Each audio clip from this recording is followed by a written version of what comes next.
Picture this. It's 1807, and John Colter, naked, bleeding, running for his life through what we now call Yellowstone, has just become the most famous survivor in American frontier history. 500 Blackfeet warriors behind him, snow beneath his bare feet, and somehow, he makes it out alive. Now here's the thing that gets me about this story. It's not really about John Colter's miraculous escape. It's about what happened next.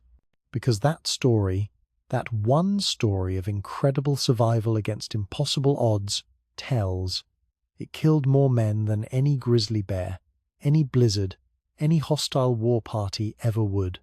You want to know how dangerous the American frontier really was? It wasn't the wilderness that killed most mountain men. It was other mountain men trying to be John Colter. But I'm getting ahead of myself. Let's start at the beginning, when Paradise Valley earned its name, and trust me, it wasn't for the scenery. Manuel Lisa was the kind of the entrepreneur who looked at the Louisiana Purchase and saw dollar signs. 1807 finds him organizing the first major fur trading expedition up the Missouri River. Think about the audacity here. Thomas Jefferson had just bought this massive chunk of unknown territory from Napoleon. Lewis and Clark had barely made it back to tell anyone what was out there, and Lisa's already planning to make money off it. The man had vision, I'll give him that. Problem was, his vision didn't include a realistic assessment of just how many ways the wilderness could kill you. Lisa's expedition included some names you might recognize. George Drouillard, half French, half Shawnee, spoke more native languages than a modern United Nations interpreter. John Potts, veteran of the Lewis and Clark expedition, tough as leather and twice as durable. These weren't greenhorns playing at frontier life. These were professionals. They were also walking into the deadliest job market in American history. Now, when Lisa's men established Fort Raymond at the mouth of the Bighorn River, they weren't just building a trading post. They were planting a flag in territory that belonged to the Crow and Blackfeet nations. And here's where you have to understand something about native politics. In 1807, it was complicated. Saying the Indians were hostile is like saying the Europeans all speak French. Different tribes, different territories, different relationships with these new arrivals showing up with trade goods and big ideas. The Crow, generally speaking, were willing to deal. They saw opportunities in this new trade network. The Blackfeet. Well, that's a different story entirely. The Blackfeet had very clear opinions about uninvited guests, and most of those opinions involved sharp objects and sudden violence. But here's what really gets me, and this is going to be a theme throughout our story. Most mountain men didn't die because they were unlucky. They died because they were stupid. They died because they confused confidence with competence. They died because surviving John Colter's run had made them think they were invincible. Take George Drouillard. This man was a legend. Tracker, translator, diplomat. If there was a hall of fame for frontier skills, Drouillard would be a first ballot selection. Lewis and Clark trusted him with their lives multiple times, and he never let them down. In 1810, Drouillard was leading a trapping party near Three Forks, Begins. That's where the Missouri River begins, where three smaller rivers come together in what's now Montana. Beautiful country. Absolutely beautiful. Also absolutely crawling with Blackfeet, who'd made it clear that white trappers weren't welcome. Now, Drouillard knew this. He KNEW the Blackfeet were in the area. He knew they were hostile.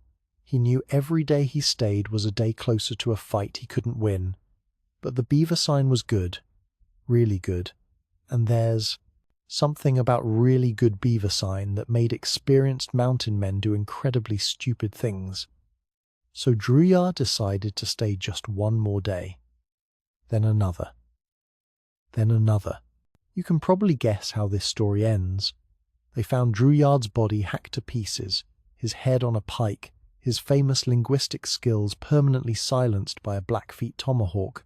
The man who could speak 7 native languages died because he couldn't speak the most important language of all, knowing when to leave. But the real tragedy? Drouillard's death taught the other mountain men exactly nothing. If anything, it made them more reckless. Because in their minds, if someone as skilled as George Drouillard could die, then death was just random chance. Might as well take big risks for big rewards. This is where John Potts enters our story. Potts had been with Lewis and Clark. He'd survived the entire Corps of Discovery expedition, 2 years and 4 months of unknown territory, hostile, encounters, disease, starvation, you name it. When someone offered him a chance to go back to that same country for beaver pelts, he jumped at it. Spring of 1809 finds Potts partnered with John Colter. Easy say. Yes, that John Colter, trapping along the Jefferson River. They're in a canoe, checking their beaver traps, when they round a bend and find themselves face to face with several hundred Blackfeet warriors. Now, Colter had been in this exact situation before. Remember? Naked Run through Yellowstone? He knew how this worked. Surrender, hope for the best, look for an opportunity to escape. Basic survival thinking. Potts, on the other hand, chose defiance. The Blackfeet called for them to come ashore. Colter started paddling toward the bank. Potts refused. They called again. Colter kept paddling. Potts kept refusing. Finally, one of the warriors shot Potts in the hip, not to kill him, just to encourage compliance. This is the moment where John Potts made the decision that defined the rest of his very short life. Instead of surrendering, instead of accepting that sometimes you lose, instead of following Colter's example and looking for a chance to escape later, Potts raised his rifle and shot the warrior who'd wounded him. Dead, several hundred Blackfeet warriors, 2 white men in a canoe. One of the white men just killed one of their people. What do you think happened next? They turned John Potts into a human pincushion. So many arrows hit him so fast that witnesses said his body looked like some kind of bizarre archery target. He was dead before he hit the water. Colter, meanwhile, got to enjoy his second naked run through hostile territory. This time he made it out. Potts didn't. The difference? Colter understood that heroic gestures were a luxury you couldn't afford when surrounded by people who wanted you dead. But here's the thing, and this is what's going to drive me crazy throughout this entire story. Potts's death was completely flotching, utterly, 100% preventable. Not the getting captured part, that was bad luck, wrong place, wrong time, but the getting killed part, that was pure choice. Potts chose pride over survival. He chose to make a statement over making it home, and he wasn't the only one. The sacred lands of the Crow and Blackfeet weren't just beautiful. They were spiritually significant in ways these white trappers never bothered to understand. Burial grounds, vision quest sites, places where the earth itself was considered sacred. And into this landscape came men who saw only beaver streams and potential profit. Think about this from the native perspective for a minute. Imagine foreign soldiers showed up in Arlington National Cemetery with shovels and metal detectors, looking for valuable artifacts. Then imagine they acted surprised when people got upset about it. That's basically what was happening across the Northern Rockies in the first decade of the 1800s. But the mountain, men weren't thinking about cultural sensitivity. They were thinking about beaver pelts at $4 a pound, and $4 a pound in 1807 was serious money. Serious enough to risk your life for, serious enough to ignore warning signs, serious enough to keep pushing deeper into territory where you weren't wanted. Fort Raymond became the staging ground for expeditions that had one thing in common: they sent out more men than came back. Lisa's business model seemed to be based on the assumption that trappers were a renewable resource. Send out 20 men, 15 come back. Send out 20 more. The mathematics were brutal, but the profits kept everyone focused on the upside. Every successful trapping expedition produced stories of easy money and endless beaver. Every dead trapper was just proof that the business was dangerous, not that it was impossible. And here's what really gets me. The survivors weren't necessarily the smartest or the most skilled. They were often just the most paranoid. The guys who jumped at shadows, who slept with one eye open, who treated every day like it might be their last. In a normal profession, those would be character flaws. In the mountain man business, they were survival skills. Paradise Valley, in Beefley Ford of the Yellowstone River, where John Colter made his famous run, earned its ironic name because it killed people so efficiently that they went straight to their eternal reward. No suffering, no prolonged agony, just quick, violent death in some of the most beautiful country on earth. By 1810, the pattern was established. Young men would hear stories of adventure and easy money. They'd outfit themselves in Street Louis, join an expedition heading west, and disappear into country that swallowed them whole. Some died fighting, some died freezing, some just disappeared. Vanished so completely that their families never even learned what happened to them. But for every death, there was a John Colter story to balance it out. One impossible survival tale that convinced the next batch of would-be mountain men that skill and courage could overcome any obstacle. The Naked Run became legend, and legends have a way of making dangerous things seem possible. What those legends didn't mention was that John Colter survived because he was smart enough to run naked through the snow. He survived because when faced with certain death, he chose uncertain survival. He survived because he understood that pride was a luxury you couldn't afford when your life was on the line. Most mountain men never learned that lesson. They came west expecting to be heroes and ended up being cautionary tales instead. Paradise Valley got its name because it sent so many souls to paradise so quickly that even the native people started calling it the place where white men went to die. And we haven't even gotten to the really dangerous part yet, because what killed George Drouillard and John Potts was just the beginning. The deadliest period of mountain man history was still to come, when experienced trappers would discover that surviving the wilderness was easy compared to surviving their own success. Now let me tell you about the men who thought they'd learned from Drouillard and Potts. The men who thought they were being careful. By 1812, the fur trade had developed what you might generously call safety protocols. Trap in groups, post guards, avoid known hostile areas during certain seasons, cache your supplies, mark your trails. Basic stuff that any competent wilderness expedition should know by heart. Problem was, competence and common sense weren't the same thing. Take the case of the Lost Brigade of 1813. 12 experienced trappers, led by a man named Antoine Citelau, who'd been working the Missouri River system for 6 years. These weren't greenhorns. They knew the country, knew the tribes, knew the dangers. They'd survived multiple expeditions and had the scars to prove it. They also had something that killed more mountain men than bullets or blizzards: overconfidence. Citelau decided his brigade was experienced enough to try a winter expedition. Now, winter trapping wasn't unheard of, but it required preparation that bordered on the obsessive. Food caches, emergency shelters, backup equipment, cold weather gear that could keep you alive when the temperature dropped below what most people thought was survivable. The Lost Brigade prepared for a 3-month winter expedition by packing supplies for 6 weeks.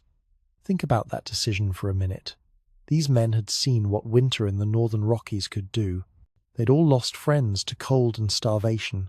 They knew, they KNEW, that winter didn't negotiate, didn't give second chances, didn't care about your experience or your reputation.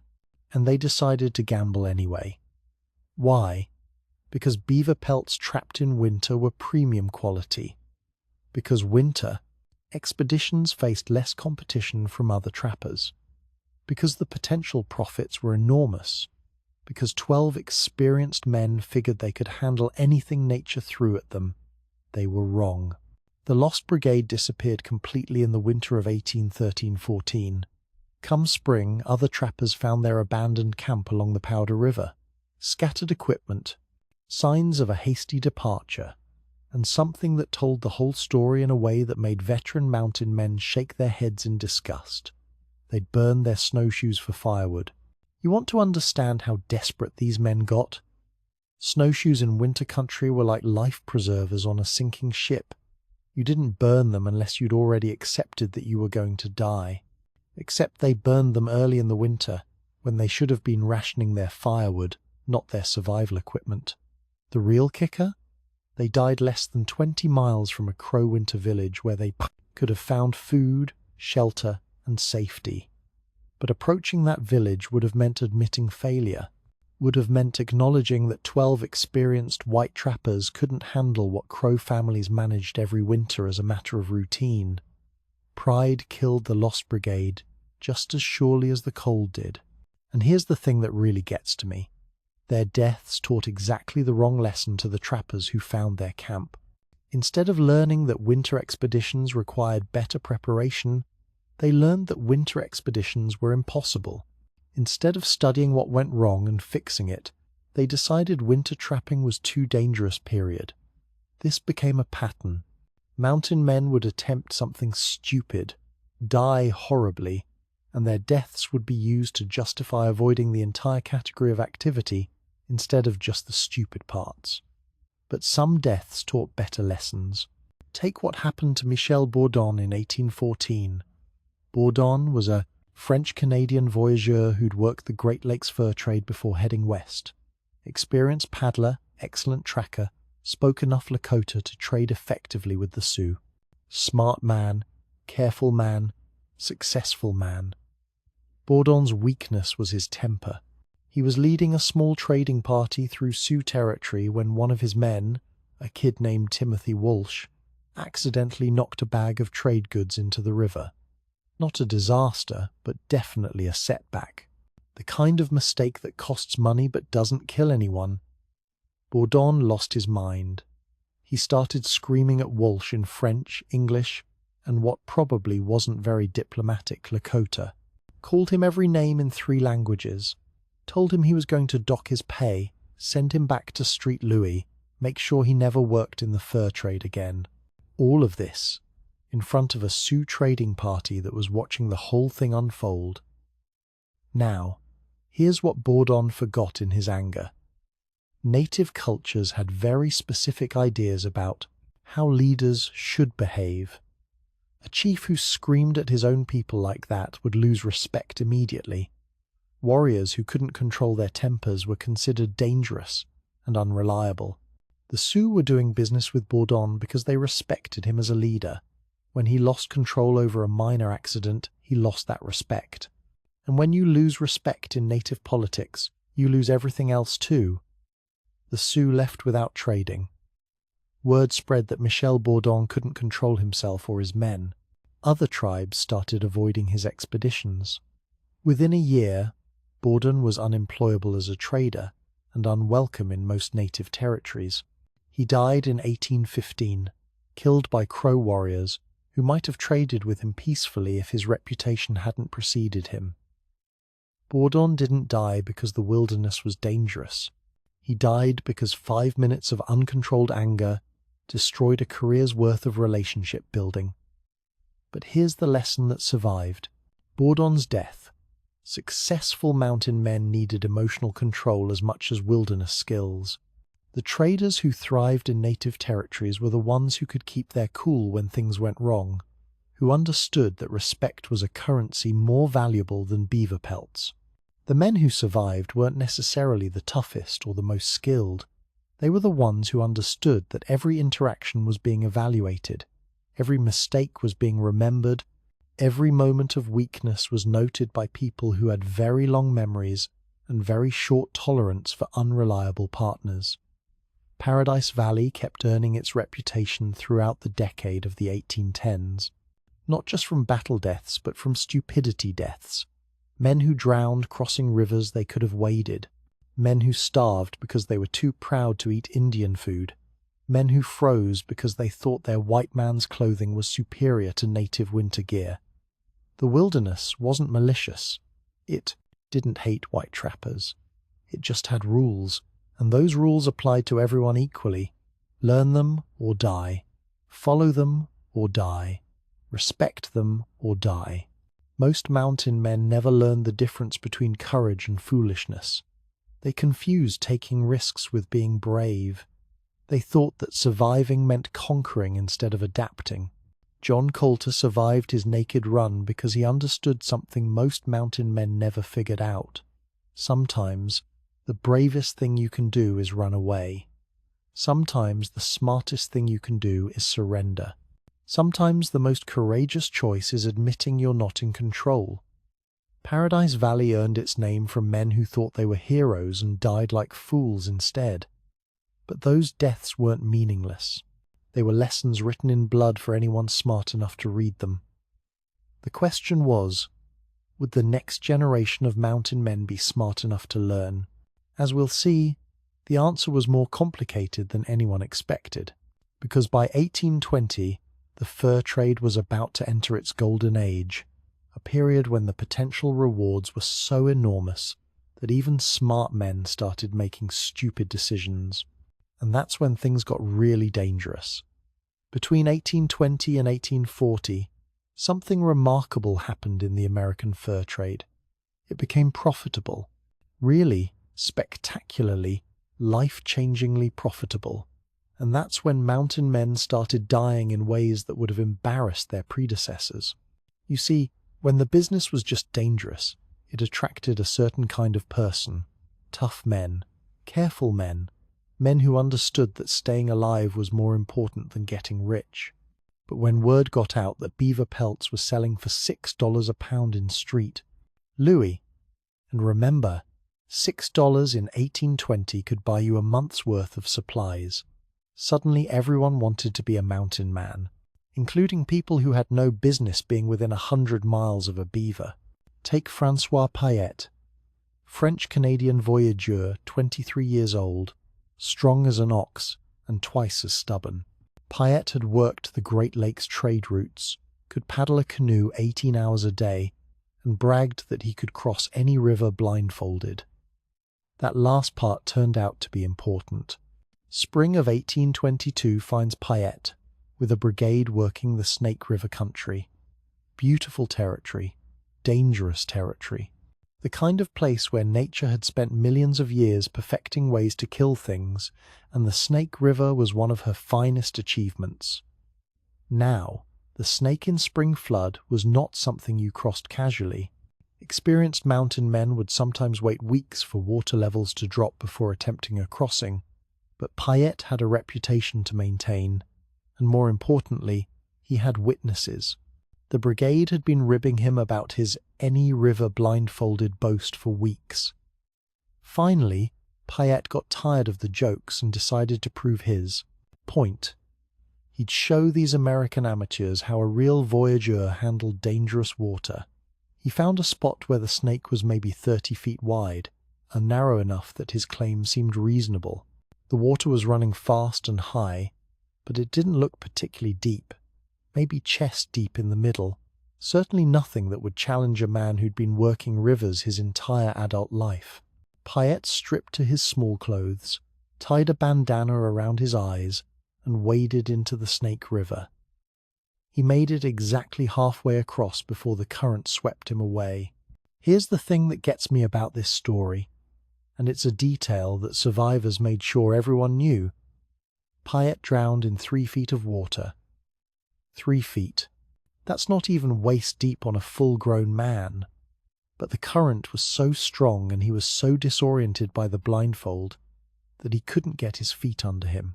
By the time he realized he was in trouble, by the time he tried to remove the blindfold, the river had already won. They found his body 2 miles downstream, tangled in a beaver dam. The irony was not lost on anyone. Killed by the very animals he'd come west to trap. But Payette's death was just the beginning of what old-timers started calling the stupid years. Because once beaver pelts hit $6 a pound, stupid became profitable enough to attempt. Jedediah Smith was the opposite of Francois Payette in almost every way. Bible-reading Methodist, careful planner, experienced explorer, this was a man who'd survived a grizzly bear mauling that left his scalp hanging by a thread and his ear barely attached to his head. He'd walked out of the desert when lesser men would have died of thirst. He'd crossed the Sierra Nevada in winter and lived to map the route. If anyone understood wilderness survival, it was Jedediah Smith, which makes his death in 1831 all the more baffling. Smith was leading a trading expedition along the Santa Fe Trail, DJ, a well-established, the route by that point, traveled by hundreds of traders every year, not exactly unexplored territory. They were running low on water, which was concerning but not unusual on that stretch of trail. There was a known watering hole ahead, a place Smith had visited safely dozens of times before. Standard procedure was to approach water sources carefully. Hostile tribes knew that travelers had to stop for water, making watering holes perfect spots for ambushes. Smart travelers sent scouts ahead, approached cautiously, posted guards while the main party watered their animals. Jedediah Smith knew all of this. He'd written the book on wilderness travel literally. His journals contained detailed instructions on exactly how to approach potentially dangerous water sources, and then he rode ahead alone to scout the watering hole. No backup, no signal system, no plan for what to do if he didn't return. Just one man riding into potentially hostile territory because he was impatient to reach water. The Comanche warriors who killed him probably couldn't believe their luck. Jedediah Smith, the Jedediah Smith, famous explorer, the legendary survivor, riding straight into their ambush like a greenhorn on his first expedition. They found his body the next day, stripped and mutilated in the Comanche fashion. His Bible was scattered across the ground in pieces. The man who'd survived everything the wilderness could throw at him died because he made one careless decision on a route he knew by heart. Now here's what really gets me about Smith's death. It wasn't random bad luck. It was the result of a calculated decision to ignore his own safety protocols. Smith died because he chose convenience over caution, speed over survival. The same basic mistake that killed Francois Payette, just in a different setting. And both men died during the golden age of fur trapping, when the profits were so good that experienced trappers started taking risks they never would have considered during the lean years. But individual stupidity was just part of the problem. Group stupidity was worse. The summer of 1832 brought together the largest gathering of mountain men in frontier history at a place called Pierre's Hole. Think of it as a combination trade fair, reunion, and competition. Trappers from all over the Rocky Mountains converged to sell their furs, buy supplies, share information, and generally blow off steam after months in the wilderness. It should have been the safest place in the mountains. Hundreds of armed, experienced fighters all in one spot. Any hostile war party would have to be suicidal to attack such a gathering, which is exactly what made the Battle of Pierre's Hole so embarrassing. A band of Gros Ventre warriors, maybe 40 men, decided to test the mettle of these famous mountain men. Not attack them directly, that would be suicide. Just probe their defenses a little bit. See how they reacted to pressure. The mountain men reacted by shooting each other. I'm not making this up. The most experienced Indian fighters in North America, men who'd survived years in hostile territory, started firing wildly into their own ranks because someone thought they saw movement in the trees. Veteran trappers who could track a deer for 20 miles shot their own partners from 100 yards away because they panicked under pressure. The Gros Ventre warriors, who'd expected maybe to steal a few horses and withdraw, found themselves watching white men kill each other in a frenzy of friendly fire and confusion. They reportedly sat on a hillside like spectators at a show, occasionally whooping encouragement when the shooting got particularly frantic. When the smoke cleared, 12 mountain men were dead and 19 were wounded. The Gros Ventre casualties? 3 wounded, none killed. They'd achieved a 12-0 victory without really trying, mostly by letting their enemies do the work for them. The Battle of Pierre's Hole became a cautionary tale that spread throughout the mountains. Give experienced mountain men enough firepower and enough panic, and they'll defeat themselves more efficiently than any enemy could manage. But even group stupidity couldn't match the creative deaths that individual trappers managed during the golden years. Old Bill Williams was a legend even among mountain men, a former preacher turned wilderness guide whose knowledge of Rocky Mountain geography was encyclopedic. Williams could find water in desert country, navigate by stars through winter storms, and track game through terrain that would challenge a bloodhound. He was also completely insane. Not dangerous insane, not violent insane, just genuinely, certifiably disconnected from reality. Williams believed he could communicate with animals. He held long conversations with his mule. He claimed to receive navigational guidance from dead trappers who visited him in dreams. For years, his madness didn't matter because his wilderness skills were so extraordinary that people overlooked the talking to animals part. If old Bill Williams said there was water over that ridge, there was water over that ridge. If he said a particular pass was snowed in, you found another route. But as Williams got older, his mental condition deteriorated. The line between prophetic wilderness, wisdom, and complete delusion began to blur, and eventually, people stopped being able to tell the difference. In the winter of 1848, Williams was guiding a railroad survey expedition through the San Juan Mountains of Colorado. The expedition leader, John Fremont, had hired Williams specifically because of his reputation for impossible navigation through impossible terrain.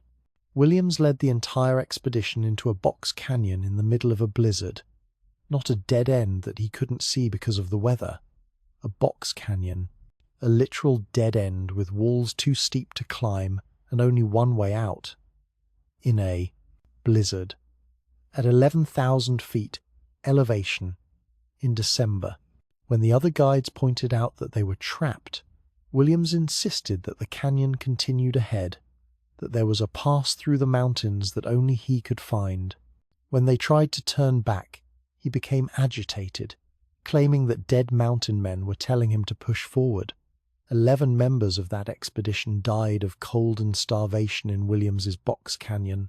Williams himself survived, of course he did, and continued guiding expeditions for several more years. But he never explained what he'd been thinking that winter, never acknowledged that he'd made a mistake. The survivors swore oaths never to speak of exactly what Williams did during those weeks in the canyon. Whatever it was disturbing enough that men who'd seen every form of wilderness, death found it unspeakable. But Williams's descent into madness illustrated a larger problem with the mountain man profession. It attracted people who were already living on the edge of sanity, then isolated them in conditions that would challenge anyone's grip on reality. The beaver didn't fight back with claws or teeth. They fought back by creating an industry that rewarded increasingly dangerous behavior. Every successful trapping expedition encouraged more risk-taking. Every profitable season brought in more inexperienced trappers. Every dramatic survival story inspired fatal imitations. The mathematics were brutal but predictable. For every John Coulter who survived his naked run, there were dozens of wannabes who tried to recreate the feat and died horribly. For every Jedediah Smith who crossed impossible terrain and lived to map it, there were dozens of imitators who attempted the same routes and disappeared. The golden age of fur trapping produced golden opportunities for spectacular death, and mountain men proved remarkably creative at seizing those opportunities. By 1840, the pattern was clear. The more profitable the business became, the more dangerous it got. Not because the wilderness was getting deadlier, but because the men entering it were getting more reckless. The beaver were winning a war they didn't even know they were fighting. Every pelt that sold for premium prices in Street Louis was bait in a trap that caught mountain men instead of fur-bearing animals. And the deadliest part was still ahead, because as the business matured, the survivors started thinking they'd figured out how to beat the wilderness at its own game. That's when the real killing began. By the 1830s, mountain men had developed something approaching professional confidence. They'd learned the basics of wilderness survival, figured out which tribes were friendly and which weren't, established trade routes that mostly didn't get you killed.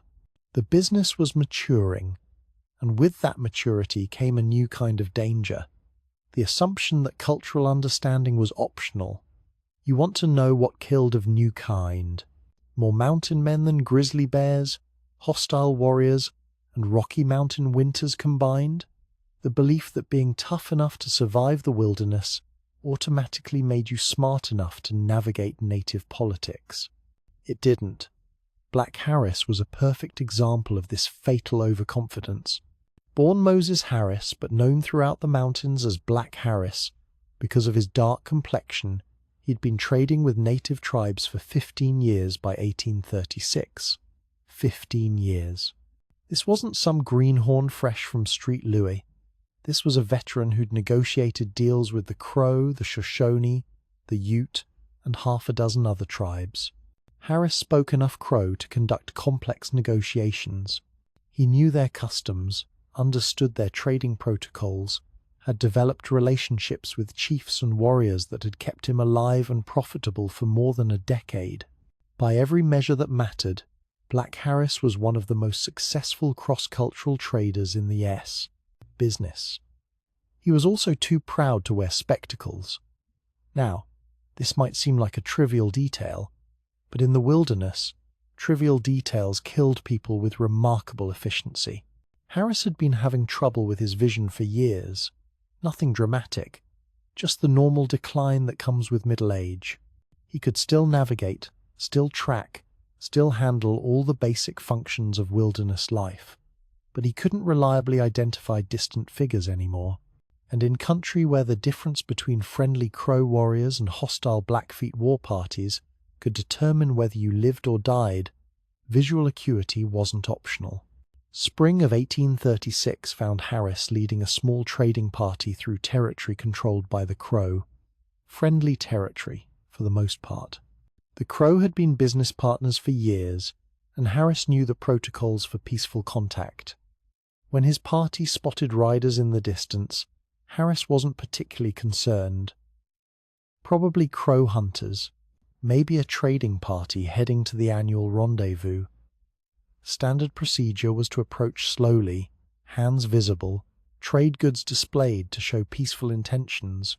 Basic diplomacy that Harris had performed hundreds of times before, except this time, Harris couldn't quite make out the details of the approaching riders. Their clothing looked wrong somehow. Their weapons were positioned differently than he expected. Something about their body language suggested hostility rather than welcome. But Harris had been trading with the Crow for 15 years. He knew this territory like his own backyard. These had to be Crow warriors, and if they looked hostile, it was probably just caution on their part. A reasonable response to seeing unknown riders in their territory. Besides, admitting that he couldn't see clearly enough to identify them would have meant admitting weakness in front of his men. It would have meant acknowledging that age was catching up with him, that the wilderness was starting to defeat him in small, humiliating ways. So Harris ignored his instincts and approached the riders as if they were friendly Crow. They weren't. The Blackfeet war party that killed Black Harris and his entire trading party had been raiding in Crow territory for weeks. They were prepared for conflict, expecting trouble, ready to fight anyone they encountered. Harris rode straight into their weapons range, hands empty and trade goods visible, presenting himself as the perfect target. The irony was brutal. Harris died attacking people he thought were friends, while the Blackfeet died defending themselves against what they perceived as a surprise assault.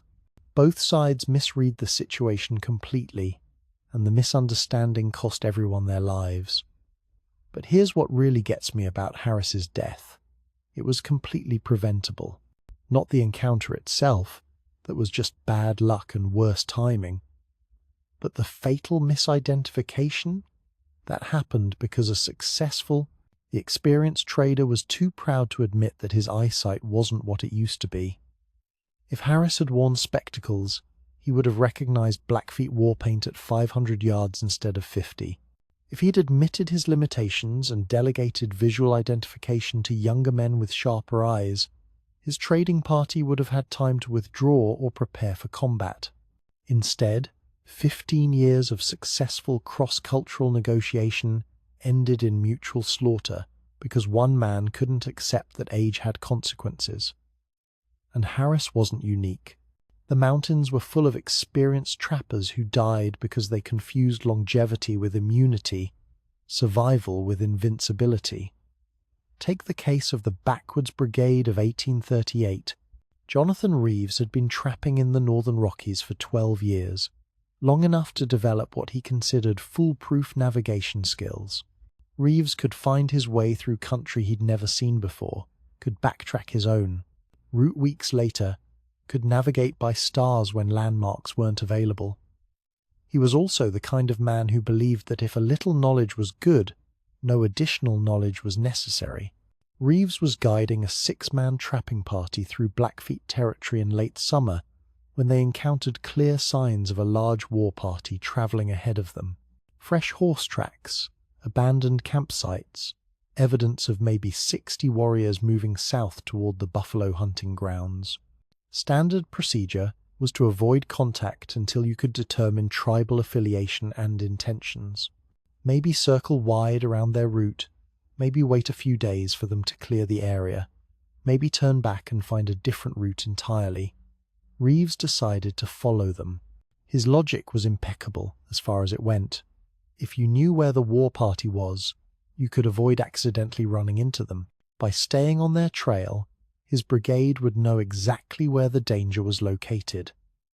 What Reeves didn't consider was that experienced warriors routinely sent scouts to watch their back trail. What he didn't think about was that following a war party looked exactly like stalking them, especially if you weren't skilled enough to avoid leaving obvious sign. What he really didn't anticipate was that his own navigation skills weren't quite as foolproof as he'd assumed. 3 days into following the war party's trail, Reeves made a discovery that must have been both humiliating and terrifying. The tracks he'd been following were his own.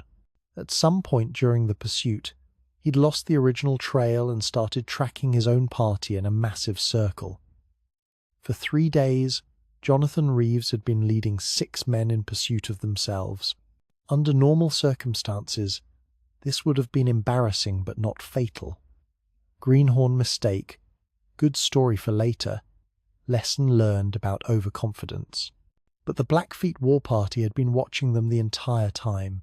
60 experienced warriors, observing 6 white men chase their own tails through territory the warriors knew intimately was apparently too entertaining to interrupt immediately. The Blackfeet let Reeves's brigade complete 2 full circles before attacking, reportedly because the spectacle was so amusing that they wanted to see if the white men would figure out their mistake. They didn't. The Blackfeet found Reeves and his men exactly where they'd expected to find them, confused, exhausted, and completely disoriented. The entire brigade died without firing a shot, mostly because they were too dizzy from walking in circles to mount an effective defense.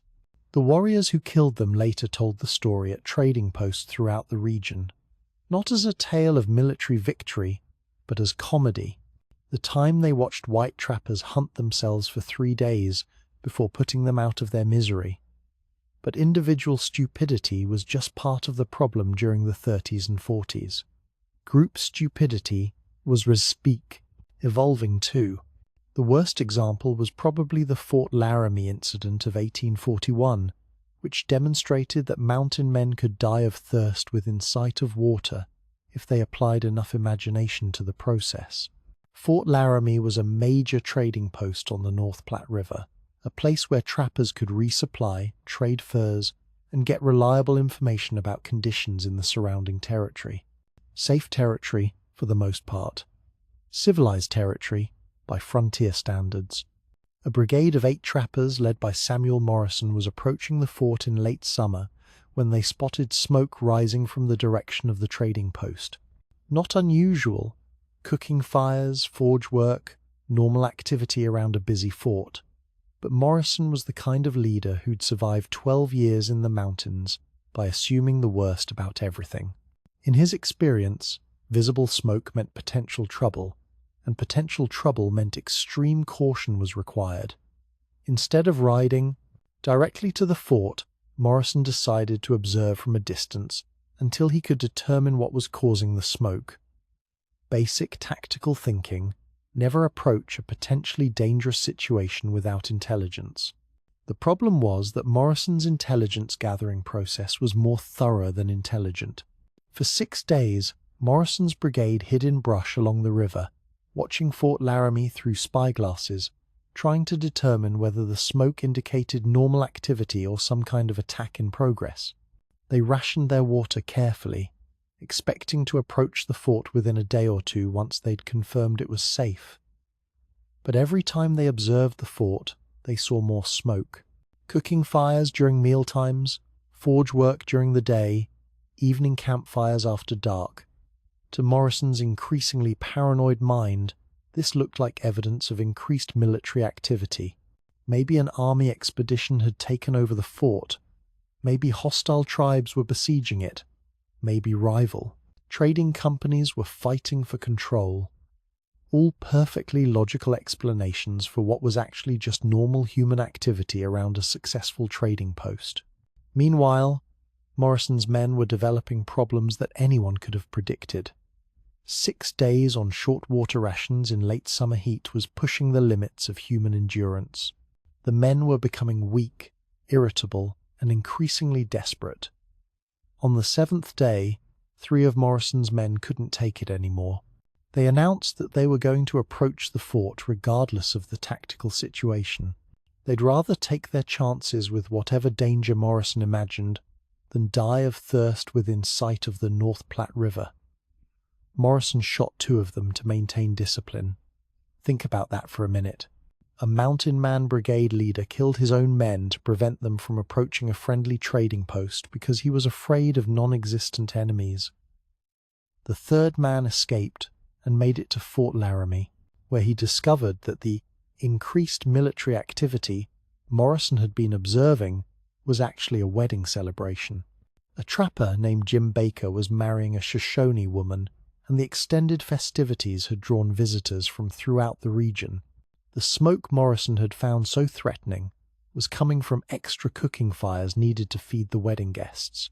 When a rescue party from the fort found Morrison's remaining men, they were delirious from dehydration despite being less than half a mile from unlimited fresh water. Morrison himself was found dead with his rifle in his hands, apparently having shot himself rather than face the humiliation of explaining his decision-making process. The Fort Laramie incident became legendary throughout the mountains, but not as a cautionary tale about paranoia. Mountain men interpreted it as proof that you couldn't be too careful about approaching potentially dangerous situations. They learned exactly the wrong lesson, which guaranteed that similar incidents would happen again. But perhaps the most tragic example of cultural misunderstanding involved men who thought they'd solved the cross-cultural problem completely. James Beckwourth was one of the most successful mountain men of his era, famous for his integration with the Crow Nation. Beckwourth didn't just trade with the Crow, he lived with them, married into the tribe, became a war chief, fought alongside Crow warriors against their enemies. Beckwourth's success inspired imitators throughout the mountains. If one man could achieve that level of cultural integration, others could too. All you needed was the right approach, the right attitude, the right understanding of native customs. What the imitators didn't understand was that Beckwourth's acceptance by the Crow was the result of years of careful relationship building, demonstrated loyalty under pressure, and genuine respect for Crow culture. You couldn't fake that kind of integration, couldn't shortcut the process, couldn't pretend your way into acceptance. But mountain men kept trying. The summer of 1842 saw 3 separate attempts by white trappers to duplicate Beckwourth's achievement with different tribes. All 3 ended in disaster, but the most embarrassing was probably Thomas Whitman's effort to become a Cheyenne warrior. Whitman was a competent trapper who'd been observing Cheyenne customs from a distance for several years. He'd learned some of their language, understood their basic social structure, even participated in a few peaceful trading sessions. Whitman's mistake was assuming that cultural knowledge was the same as cultural acceptance. He approached a Cheyenne band during their summer gathering, announced his intention to join the tribe, and began demonstrating what he believed were appropriate warrior behaviors. He painted his face according to patterns he'd observed, carried weapons in the style he'd seen Cheyenne fighters use, even attempted to perform what he thought were traditional dances. The Cheyenne response was swift and decisive. They laughed at him. Not polite chuckling or amused tolerance, old Pinova. Genuine, helpless laughter at the spectacle of a white man playing dress-up and thinking it made him a warrior. Whitman's paint job was completely wrong. His weapon handling marked him as inexperienced, and his traditional dances were apparently so far off the mark that children were imitating him for entertainment. A wiser man would have accepted the humiliation and withdrawn gracefully. Whitman decided to prove his warrior credentials through combat. He challenged a young Cheyenne warrior to single combat, apparently believing that victory would demonstrate his worthiness for tribal membership. The Cheyenne, who'd been tolerating his antics as harmless entertainment, accepted the challenge with what witnesses described as obvious reluctance. The fight lasted approximately 30 seconds. Whitman died, convinced he was proving his warrior status. The Cheyenne warrior who killed him reportedly apologized to the tribal elders for ending the entertainment so quickly, but Whitman's death illustrated a larger problem that plagued cross-cultural relations throughout the Mountain Man era. The belief that wearing feathers made you a warrior, that adopting external symbols granted internal acceptance, that cultural integration was a performance rather than a relationship. The 1830s and 40s were the deadliest period for this kind of cultural stupidity, because they coincided with the peak of mountain man confidence. These men had survived the wilderness long enough to believe they understood it. They'd traded with native tribes successfully enough to believe they'd mastered cross-cultural diplomacy. What they'd actually mastered was the ability to avoid immediate death in specific circumstances. That's not the same as understanding, and it's definitely not the same as acceptance. The scalps that littered battlefields throughout the Rockies during this period weren't just trophies of war. They were evidence of failed communication, misunderstood intentions, and the deadly consequences of confusing survival skills with cultural wisdom. By 1845, the pattern was clear. Experience in the wilderness didn't automatically translate to wisdom about human nature. Men who could track a deer for 20 miles couldn't read the mood of a tribal council. Trappers who survived blizzards and grisly attacks died because they misinterpreted a gesture or violated a custom they didn't know existed. The wilderness taught hard lessons, but it taught them clearly. Human cultures were more complicated, more subtle, and far less forgiving of mistakes. And as the fur trade began its final phase, those complications were about to get deadlier. Here's something that's going to sound impossible. Mountain men starved to death in the Rocky Mountains. Not during harsh winters or extended droughts, but in country so rich with game that modern hunters would consider it paradise. We're talking about men who died of hunger while surrounded by elk, deer, buffalo, and every other form of edible wildlife you can imagine. How does that happen? How do experienced hunters starve in Eden? The answer tells you everything you need to know about the difference between surviving the wilderness and understanding it. Hugh Glass, Old Glass to everyone who knew him, was a legend even among mountain men. This was the man who crawled 200 miles after a grizzly bear mauling that should have killed him instantly.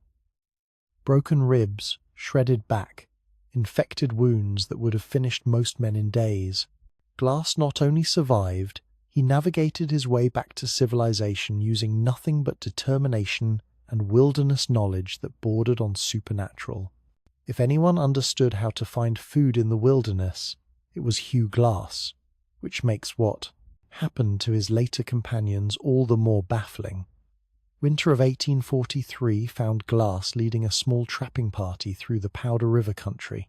Rich territory, game everywhere, the kind of place where experienced hunters could feed themselves indefinitely if they knew what they were doing. Glass knew what he was doing. His companions thought they did. The difference between those two positions killed 4 men and nearly killed the rest. Here's what happened. Game was scarce during the first few days of their expedition. Not gone, just scarce enough that they weren't making easy kills every day. Normal situation for experienced hunters. You adapt, you adjust your tactics, you supplement with other food sources until the hunting improves. Glass started doing what any sensible wilderness survivor would do: gathering roots, identifying edible plants, setting snares for small game, basically diversifying their food sources to ensure the party stayed fed while waiting for better hunting opportunities. His companions refused to participate. They weren't going to eat Indian food. They weren't going to dig in the dirt like savages. They weren't going to lower themselves to eating roots and insects when they were skilled hunters, perfectly capable of bringing down real game. Glass tried to explain that pride doesn't keep you fed. He pointed out that they were burning more calories hunting than they were consuming in meat. He demonstrated which plants were edible, showed them how to process roots to remove toxins, explained that supplemental foraging was standard practice among experienced mountain men. They ignored him. For 2 weeks, Glass watched his companions slowly starve, while surrounded by food they were too proud to eat. Edible roots growing within arm's reach, protein-rich insects available for the gathering, small game that could have been trapped with minimal effort. Instead, they focused exclusively on hunting large game with decreasing effectiveness as hunger weakened their shooting hands and clouded their judgment. When Glass finally convinced them to try some of the plant foods he'd been eating, it was too late. Their digestive systems, weakened by prolonged hunger, couldn't process the unfamiliar food effectively. What should have been nutritious became nauseating. 4 men died of starvation within sight of Glass's food caches, their bodies too weakened to digest the very sustenance that could have saved them if they'd started eating it weeks earlier. Glass survived, of course, by doing exactly what he'd been trying to teach them, eating whatever the land provided instead of waiting for what he preferred. But the real tragedy wasn't that these men died of hunger. The real tragedy was that they died because they'd convinced themselves that certain types of survival were beneath their dignity. Think about that. Men who'd chosen to live in the wilderness, who'd accepted a profession that required sleeping on the ground and going weeks without baths, drew the line at eating food that didn't meet their cultural standards. They preferred death to dignity, loss. And in the wilderness, preferences like that were often fatal. The winter of 1844 became known throughout the mountains as the starving time, but not because food was actually scarce. Game populations were at normal levels, plant foods were available in typical quantities, and the weather wasn't particularly harsh by Rocky Mountain standards. Mountain men starved that winter because a generation of trappers had forgotten basic preservation techniques that their predecessors considered essential knowledge. Here's what happened. The fur trade had become successful enough that trappers could rely on regular resupply from trading posts and annual rendezvous gatherings. Instead of preserving meat for extended periods, they could hunt fresh game and trade for preserved foods when necessary. This system worked fine as long as everything went according to plan.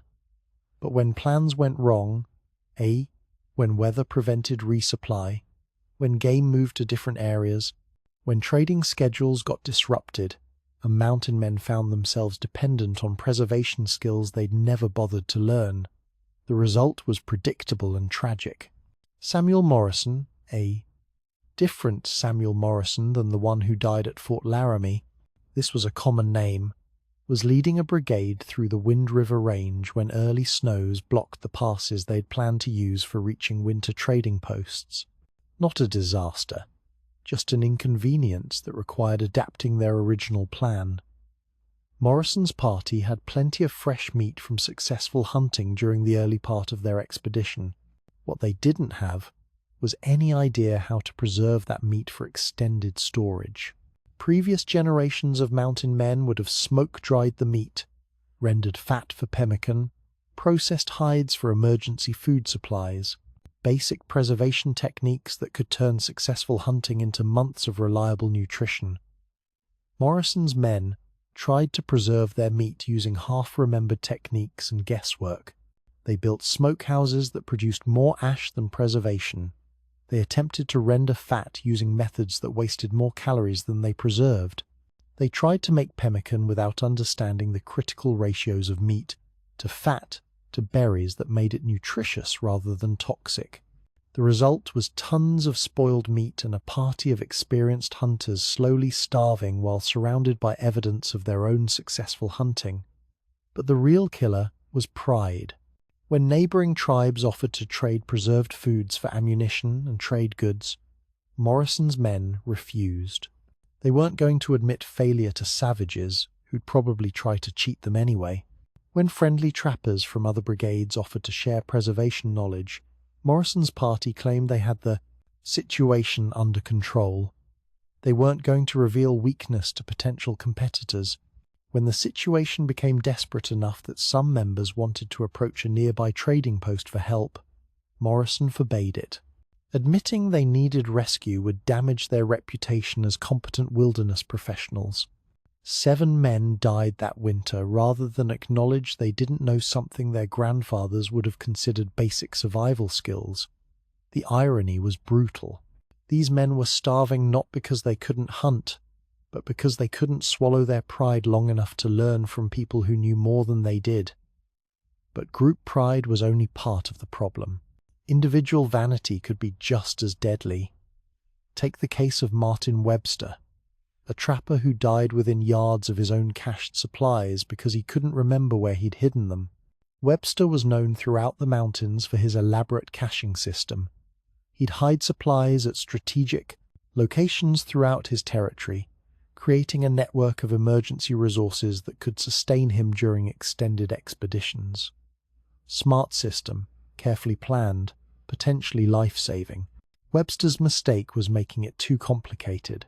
Instead of simple, obvious cache locations that any reasonable person could relocate, Webster created an intricate system of landmarks, measurements, and coded markers that supposedly only he could decipher. He took pride in the complexity of his system, bragged that his caches were so well hidden that even experienced trackers couldn't find them.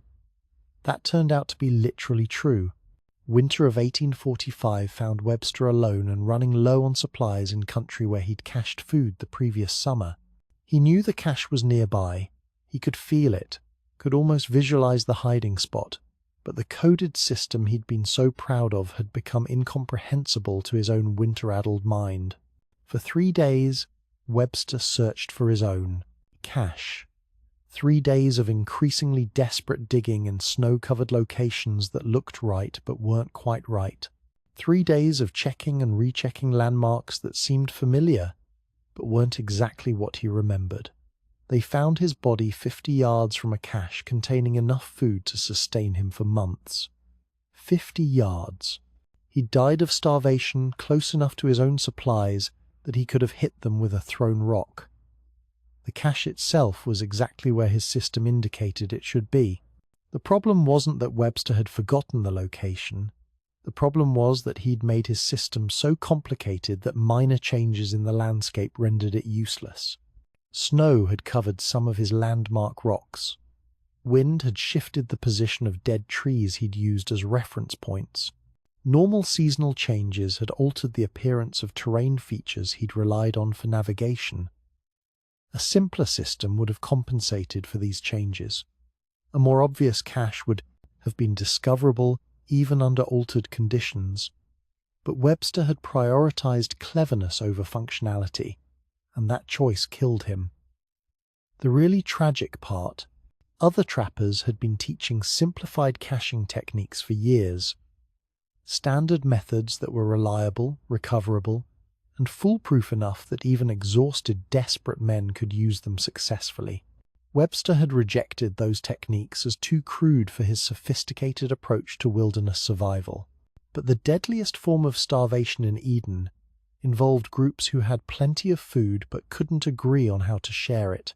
The ugliest example was probably the Rival Brigades incident of 1846, where two competing trapping parties literally starved while watching each other eat. Here's the setup. Thomas Wright's brigade and Samuel Johnson's brigade both ended up trapped by early winter in the same valley.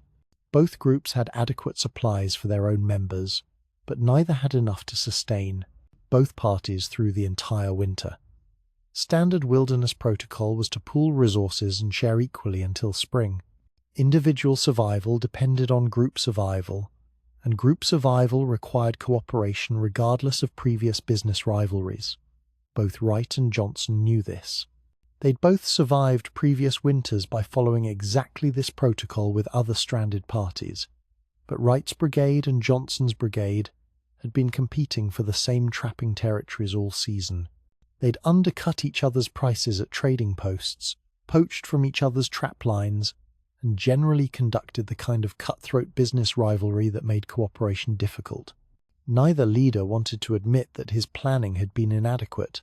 Neither wanted to appear weak in front of the other. Neither trusted the other to honor any sharing agreement if conditions became really desperate. So they camped within sight of each other and began a winter-long standoff. Wright's party had better hunting equipment, but less preserved food. Johnson's party had more preserved supplies but inferior weapons for securing fresh meat. Combined, they could have sustained both groups comfortably. Separately, both groups slowly starved.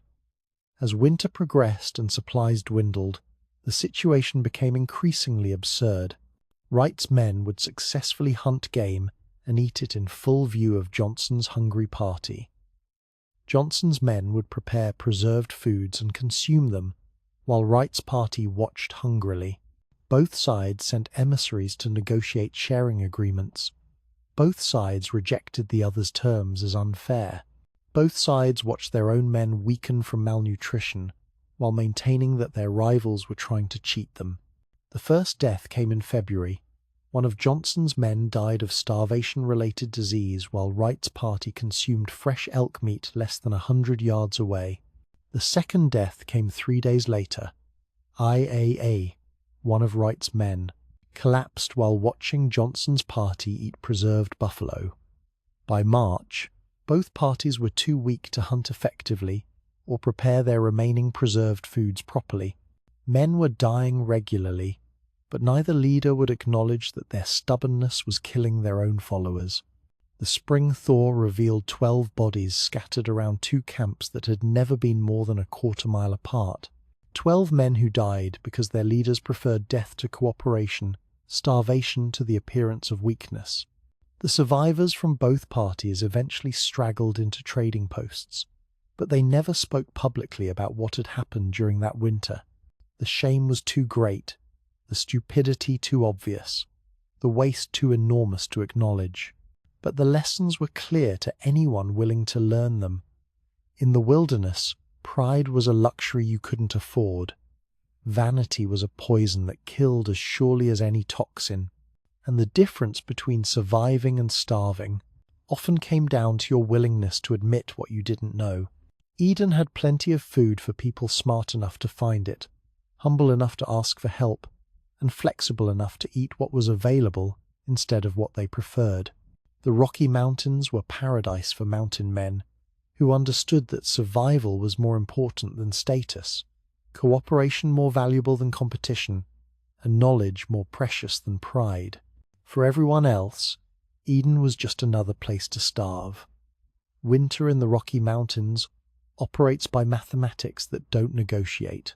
Temperature plus wind plus time equals death, and the variables in that equation don't care about your reputation, your experience, or your opinion of yourself. Cold is the ultimate democracy.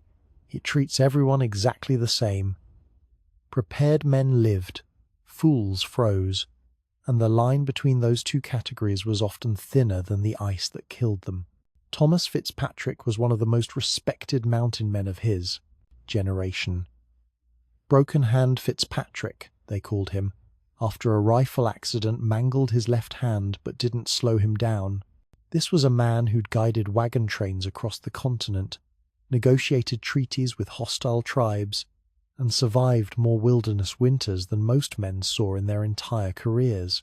Fitzpatrick understood cold the way sailors understand wind, as a force that could help you or kill you, depending on how well you prepared for it. When he told his companions to gather firewood, they gathered firewood. When he said to build shelters, they built shelters. When he recommended winter camping procedures, smart men listened. The winter of 1838 was shaping up to be particularly brutal, and Fitzpatrick was taking no chances. He had his party gathering firewood in quantities that seemed excessive to men who'd never spent a truly dangerous winter in the high country. We're talking about massive quantities here. Enough wood to fuel cooking fires, heating fires, and emergency fires for months. Enough wood that moving camp required, leaving most of it behind, and starting over at the next location. Enough wood that his companions started complaining about the time and effort involved in gathering it. They thought Fitzpatrick was being overly cautious. After all, they were experienced mountain men, not tenderfeet who needed elaborate preparations to survive a little cold weather. How much firewood could you really need? 3 of them decided to find out. Against Fitzpatrick's direct orders, William Morrison, James Butler, and David Casey set up their own camp about 2 miles from the main party. They were tired of spending every daylight hour gathering wood for Fitzpatrick's excessive stockpile. They figured they had enough wilderness experience to judge their own firewood needs without an old woman fussing over them. They gathered what they considered a reasonable amount of wood, enough for cooking fires and normal heating, for a few weeks. If they needed more, they could always gather it later. The blizzard that hit 2 days later lasted 6 days and dropped the temperature to levels that made breathing painful and movement dangerous.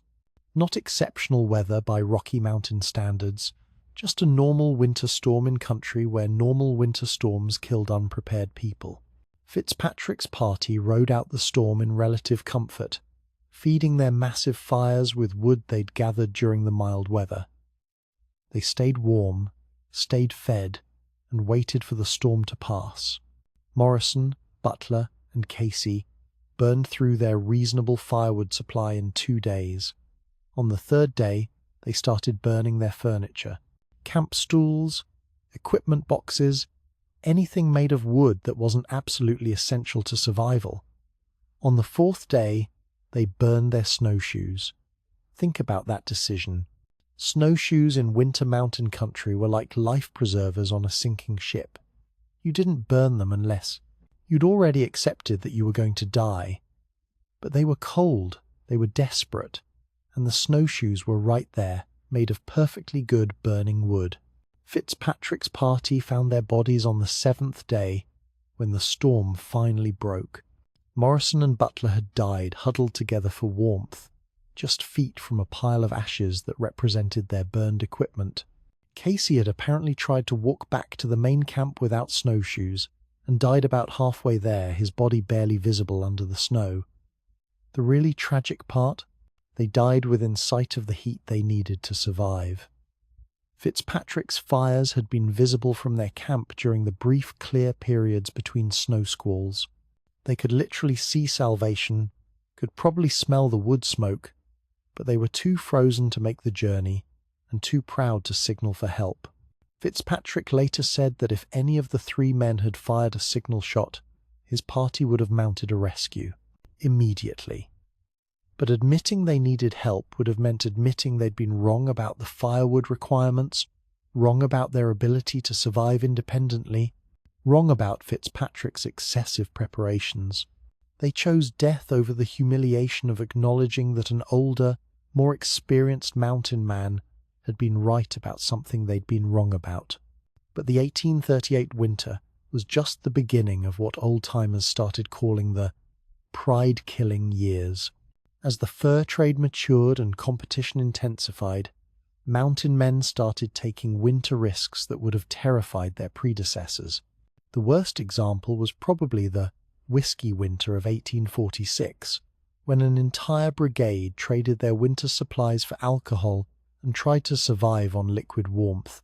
Here's how that particular disaster unfolded. Captain Marcus Whitman's trading expedition encountered a group of French-Canadian voyageurs in late fall, just as both parties were preparing for winter. The voyageurs had several barrels of high-quality whiskey that they were willing to trade for winter supplies. Now, trading some supplies for some whiskey was standard practice.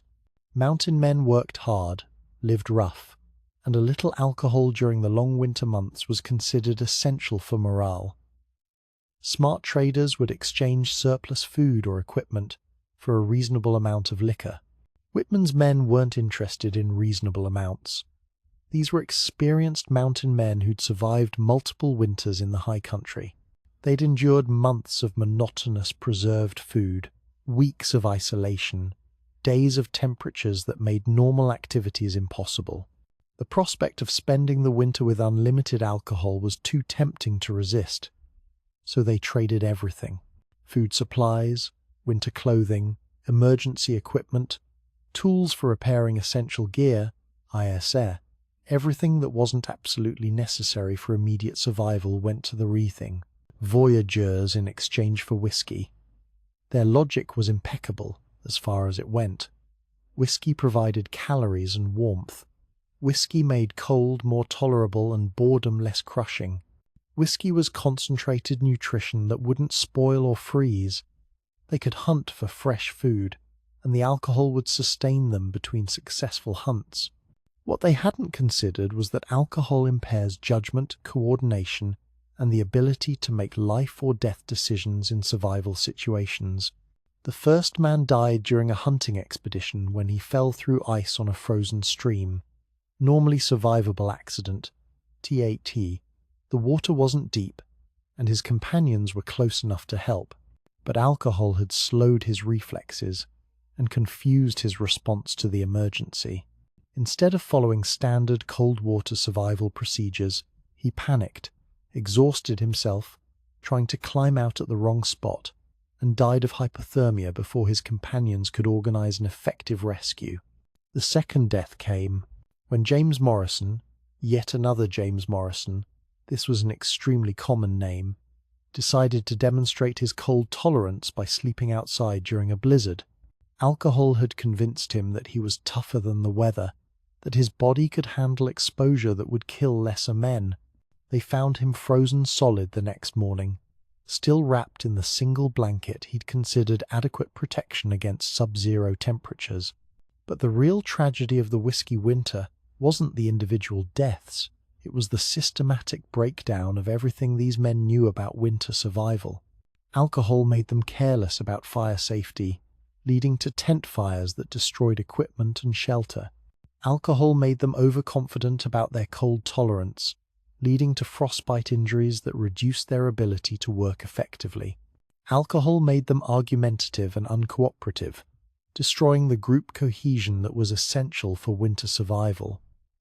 By January, Whitman's party, he was down to 6 men, and those 6 were slowly dying of malnutrition, exposure, and alcohol poisoning. They had plenty of whiskey left, but no food, no adequate shelter, and no tools for hunting or making repairs to essential equipment. When a rescue party from a nearby trading post found them in February, the survivors were delirious from alcohol and cold, barely alive in a shelter so inadequate that it provided less protection than sleeping under a tree. The rescuers later said the camp looked like something from a fever dream: empty whiskey barrels surrounding frozen bodies, improvised shelters that collapsed under the weight of snow, and evidence of decisions so poor that they seemed almost deliberate. But the whiskey winter taught exactly the wrong lesson to mountain men throughout the region.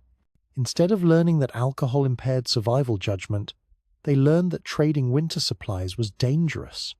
Instead of understanding that moderation was essential, they concluded that any drinking during winter was potentially fatal. The real lesson, that liquid courage was usually liquid stupidity in disguise, was lost in the general horror of the disaster. Some mountain men learned more specific lessons about winter pride, usually by watching their friends die of it. Jacques Laramée was a veteran trapper who'd been working the northern Rockies for 8 years when he decided to build his winter cabin on a site that local Arapaho had warned him to avoid. Not because they planned to attack him. Laramée had good relationships with the Arapaho, and they genuinely liked him. They warned him because the site was in an avalanche zone. Now, Laramée spoke enough Arapaho to understand their concerns, and he'd seen enough mountain country to recognize avalanche danger when it was pointed out to him. But the site he'd chosen had everything else he wanted: good water, easy access to game trails, protection from prevailing winds, and timber for a sire. Construction. Laramée had also spent 8 years listening to superstitious warnings from native peoples about various natural dangers, most of which had never materialized. In his experience, tribal warnings were usually overcautious, to the point of being impractical. Besides, admitting that the Arapaho understood local geography better than he did would have meant acknowledging that 8 years of wilderness experience hadn't taught him everything he needed to know about reading terrain. So, Laramée built his cabin exactly where he'd planned to build it, in a location that was perfect for everything except surviving avalanches. The Arapaho warnings proved accurate in February, when the snow load on the slope above Laramé's cabin reached critical mass. The avalanche that buried his shelter was exactly the kind of event the Arapaho had been trying to help him avoid. They found his body in the spring, still sitting at his table where he'd been eating when several tons of snow obliterated his perfect winter retreat. The avalanche had been so sudden and massive that Laramée probably never realized what was happening. But here's what makes Laramé's death particularly tragic.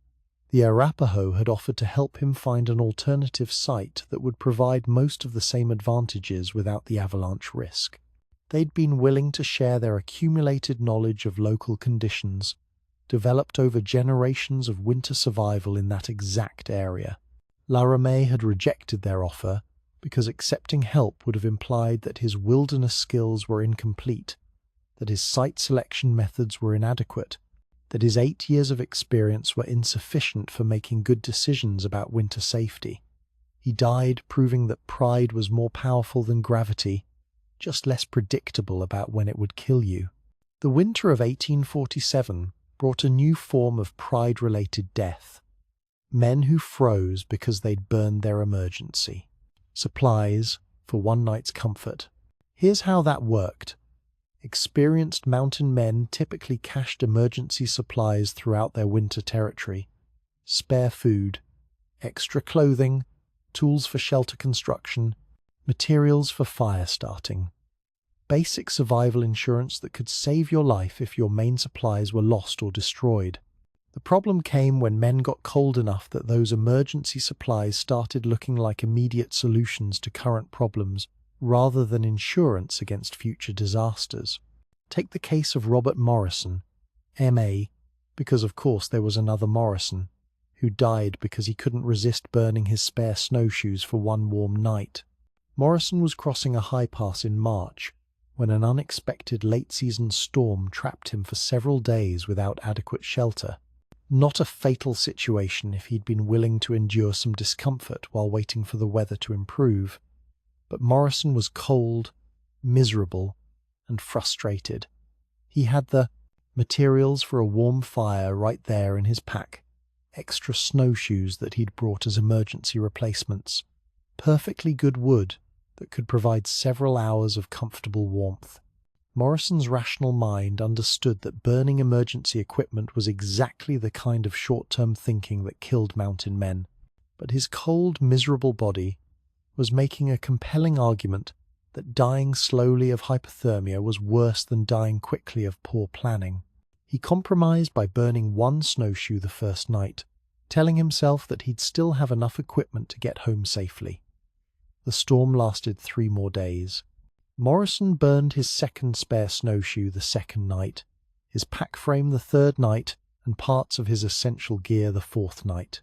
When the weather cleared, Morrison had warm memories and completely inadequate equipment for travelling through snow country. He made it about half a mile before falling through weak snow into a concealed ravine. Without proper snowshoes, he couldn't climb out. Without emergency supplies, he couldn't survive until rescue arrived. They found him the following spring, still wearing the boots he'd refused to burn because they seemed too important to sacrifice for temporary warmth. The irony was perfect. Morrison had preserved his most essential gear while destroying the equipment that would have allowed him to use it. But the deadliest winter pride involved men who followed mirages into blizzards, convinced that their experience made them immune to basic navigational errors.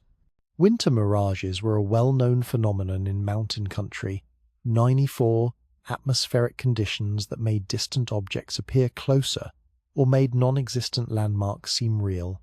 Experienced travelers knew to be suspicious of anything that looked too convenient or appeared in unexpected locations. Samuel Butler, the 4th or 5th Samuel Butler in our story, frontier names were not notably original, was an expert navigator who'd been guiding parties through Rocky Mountain winter terrain for 12 years.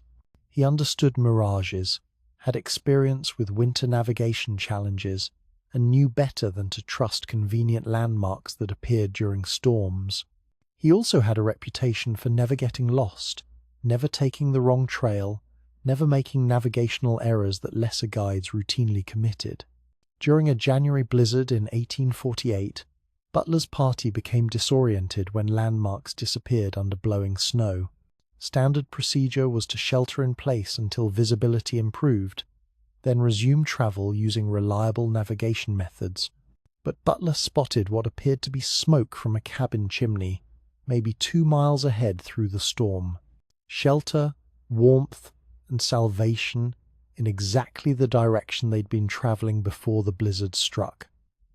His companions were suspicious. The smoke appeared to be coming from an area where no cabins existed, at least according to their maps. The direction was right, but the distance seemed wrong. Something about the whole situation felt like a mirage or wishful thinking. Butler was insulted by their skepticism. He'd been navigating winter storms since before some of these men had left their mothers' farms. If he said there was a cabin ahead, there was a cabin ahead. They could follow him to safety or freeze to death, questioning his expertise. Butler led his party directly into the worst part of the storm, following a mirage that led them farther from safety with every step. By the time they realized their mistake, they were lost in blizzard conditions with no landmarks, no shelter, and no idea which direction led home. 3 men died that night, including Butler himself, who apparently couldn't accept that his navigational skills had failed him when his party needed them most. The survivors later reported that Butler spent his last conscious hours insisting that the cabin was just ahead, that they'd reach it if they kept walking, that his reputation was more reliable than the evidence of their own eyes. Winter in the Rockies revealed character through cold mathematics, and the equation was always the same. Humility plus preparation equals survival, while pride plus stubbornness equals death. The mountain men who lived through the worst winters were the ones who understood that cold didn't care about your reputation, storms didn't negotiate with your experience, and survival required admitting what you didn't know before the ignorance killed you. Winter was the great equalizer that stripped away pretense and exposed the difference between real competence and imaginary expertise. Men who'd survived everything else the wilderness could offer died because they couldn't survive their own vanity. The cold was coming for everyone. The only question was whether you'd be ready for it, or whether your pride would freeze you first. By the 1850s, something unprecedented was happening in the American West. It was becoming civilized. Railroads were pushing toward the Pacific. Towns were sprouting up along major trails. Telegraph lines were carrying news faster than horses could travel. The wilderness that had shaped a generation of mountain men was shrinking, and the men who'd mastered it were discovering that their skills had expiration dates. You want to know what's really tragic about the end of the mountain man era? It wasn't that civilization destroyed the wilderness, though it did. It wasn't that railroads eliminated the need for wilderness guides, though they did. The real tragedy was that men who'd survived everything nature could throw at them started dying from the very progress that was supposed to make life safer. Jim Bridger's old partners should have been the success stories of the New West. These were legendary mountain men, veterans of 20 years in the wilderness, survivors of battles and blizzards, and every other danger the frontier could offer. They'd accumulated knowledge that made them invaluable as guides, scouts, and advisors to the wagon trains and military expeditions that were transforming the West. Instead, they started dying in saloon fights over card games. Think about the absurdity here. Men who'd faced grizzly bears with knives, who'd negotiated with hostile war parties, who'd survived winters that killed lesser men by the dozens, these legends were getting shot over accusations of cheating at poker. The problem wasn't that they'd lost their fighting skills. If anything, mountain men were more dangerous in close combat than the average saloon customer.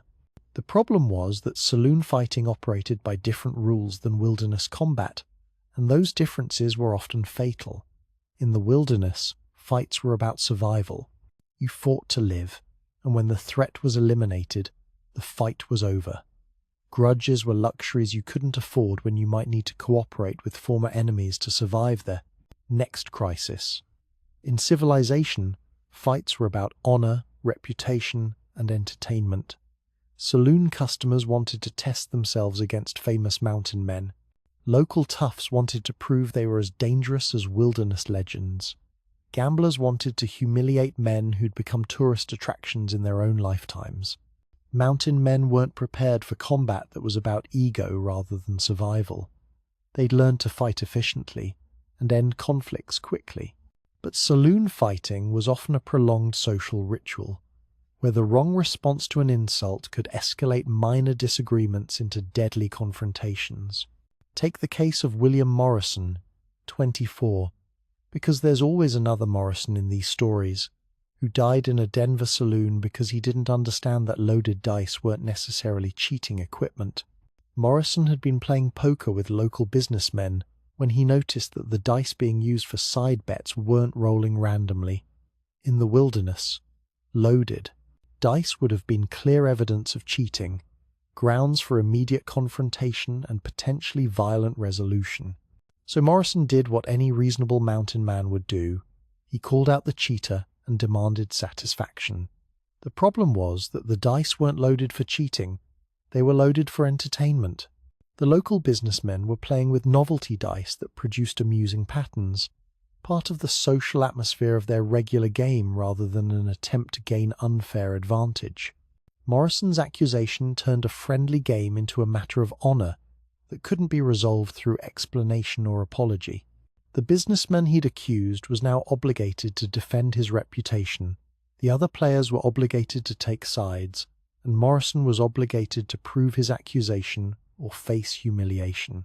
The resulting gunfight lasted about 10 seconds and left Morrison dead on the saloon floor, killed by a businessman who'd never been in a real fight but knew how to use a hidden derringer effectively at close range. Morrison had survived 15 years in the mountains by trusting his instincts about dangerous situations, but his wilderness instincts were completely wrong about civilized dangers, and that mismatch killed him. The Derringer that killed Morrison represented a new category of threat that mountain men struggled to understand. Technological changes that made their survival skills obsolete. Mountain men had learned to fight with weapons that required skill, strength, and experience to use effectively. Rifle shooting at long range, knife fighting at close quarters, tomahawk throwing in between. These were arts that took years to master and gave experienced fighters clear advantages over inexperienced opponents. But the pocket pistols and hideout guns that were becoming common in civilized areas were equalizers that made wilderness combat experience irrelevant. A nervous shopkeeper with a Derringer could kill a legendary mountain man as easily as another mountain man could. The technology was changing faster than the men could adapt to it, and that adaptation failure was proving fatal. George Drouillard, son of the famous George Drouillard who died at Three Forks decades earlier, he was working as a guide for a railroad survey expedition when he volunteered to demonstrate the capabilities of a new explosive device that the engineers were planning to use for clearing rock obstacles. Now, Drouillard understood explosives in the traditional sense. Black powder charges for removing stumps, small blasting operations for mining, basic demolition work that required careful measurement and common-sense safety procedures. What he didn't understand was that the new explosives were exponentially more powerful than anything he'd worked with before. The demonstration charge that the engineers considered safe for showing to interested observers was large enough to kill anyone within 50 yards if it was handled incorrectly.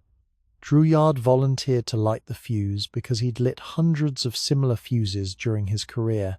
He used the same approach that had worked safely with traditional explosives: get close enough to ensure the fuse would light properly, allow enough time for a safe retreat, then move to a comfortable observation distance. The explosion that killed him was visible from 20 miles away. The crater it left was large enough that modern tourists still visit it as a geological curiosity. Drouillard himself was obliterated so completely that investigators never found enough remains to confirm his death. He's not 44. They just assumed he'd been vaporized because no one could have survived being that close to such a massive explosion. The engineers who'd planned the demonstration were horrified. They'd assumed that an experienced mountain man would understand the safety requirements for new technology. They'd expected Drouillard to ask questions, request safety briefings, demand detailed explanations of unfamiliar procedures. Instead, Drouillard had approached cutting-edge explosives with the same confidence he'd use for lighting a campfire. His wilderness experience had taught him that similar-looking things worked in similar ways. But that assumption was lethal when applied to technology that was advancing faster than common sense could follow. But the deadliest technological trap was probably the improved weapons that townspeople convinced mountain men to demonstrate for paying audiences. Mountain men were famous for their marksmanship, their ability to make impossible shots under pressure, their skill with weapons that required genuine expertise to use effectively. Enterprising showmen realized that people would pay to watch legendary shooters demonstrate their abilities. The problem was that the weapons manufacturers were using these demonstrations to promote new products that hadn't been properly tested, and mountain men were dying from improvements that made familiar weapons unpredictably dangerous. Samuel Butler, yet another Samuel Butler, because frontier parents apparently had very limited imaginations, was demonstrating a new rifle design for a crowd in street. Louis, when the improved mechanism exploded in his hands, the weapon was supposed to fire faster and more accurately than traditional mountain man rifles. The manufacturer had made changes to the loading system, the firing mechanism, and the barrel construction that were intended to revolutionize frontier weaponry. What they'd actually created was a bomb that looked like a rifle. Butler was demonstrating the weapon's rapid-fire capabilities when a mechanical failure caused multiple charges to ignite simultaneously. The explosion removed his hands, destroyed his face, and left him dying in front of a crowd that had paid to watch a shooting exhibition. The manufacturer blamed Butler for improper handling of the weapon, Despite the fact that Butler had been following their written instructions exactly, the audience assumed that Butler had made some kind of operator error, despite his reputation for flawless weapon handling under much more challenging conditions. Nobody wanted to acknowledge that the new technology was fundamentally flawed, that improvements could make familiar activities lethally dangerous, that progress wasn't automatically safer than tradition. But perhaps the most shameful deaths involved mountain men who'd survived decades in the wilderness, only to die from diseases carried by the very civilization they'd fled. The great irony of the 1850s was that towns and settlements were more dangerous than the wilderness in some ways. Concentrated populations meant concentrated disease, and men who'd built immunity to wilderness hazards had no protection against civilized illnesses. Mountain men who'd never been seriously sick during 20 years of wilderness living started dying from urban diseases that townspeople survived routinely. Typhoid, cholera, influenza, diseases that spread through crowded conditions and poor sanitation, problems that didn't exist in wilderness settings. Hugh Morrison, flies, the 6th or 7th Hugh Morrison in our story, died of typhoid in a Kansas City boarding house after surviving everything the Rocky Mountains had offered for 18 years. The same man who'd crawled out of a blizzard with frostbitten hands and walked 200 miles to safety died from drinking contaminated water in a civilized establishment. The really tragic part was that Morrison knew the water was dangerous. He'd been warning his boarding house neighbors about the risks of drinking from wells that were obviously contaminated by sewage runoff. But he'd been drinking it anyway because the alternative was admitting that he couldn't survive in civilized conditions, that his wilderness skills were useless in urban environments. Morrison died because he was too proud to ask for help navigating dangers that every city resident understood instinctively. But the cruelest irony was reserved for former mountain men who hired themselves out as guides for wagon trains heading west, only to lead those trains to disaster because their knowledge was obsolete in a changing world. The California Gold Rush brought thousands of inexperienced travelers into country that mountain men knew intimately. These greenhorns needed guides who understood the terrain, the weather patterns, the water sources, and the tribal politics of the western trails. Mountain men seemed like perfect candidates for guide work. They knew the country, they understood wilderness survival, they had experience with the challenges that wagon trains would face. The problem was that their knowledge was 20 years out of date. Tribal relationships had changed. Water sources had been contaminated or diverted by mining activity. Game populations had shifted in response to increased human traffic. Military posts had been established that changed the political landscape of previously neutral territory. Most importantly, the sheer volume of wagon train traffic had altered the environment in ways that made traditional mountain man knowledge dangerously unreliable. Take the case of the Lost Creek Massacre of 1852, where Thomas Fitzpatrick's nephew, also named Thomas Fitzpatrick, because frontier naming conventions were nothing if not consistent, led a wagon train to disaster by following routes that had been safe 20 years earlier. The younger Fitzpatrick was guiding a party of California-bound emigrants along a trail his uncle had used successfully during the height of the fur trade. The route avoided known hostile territories, followed reliable water sources, and minimized exposure to weather-related delays.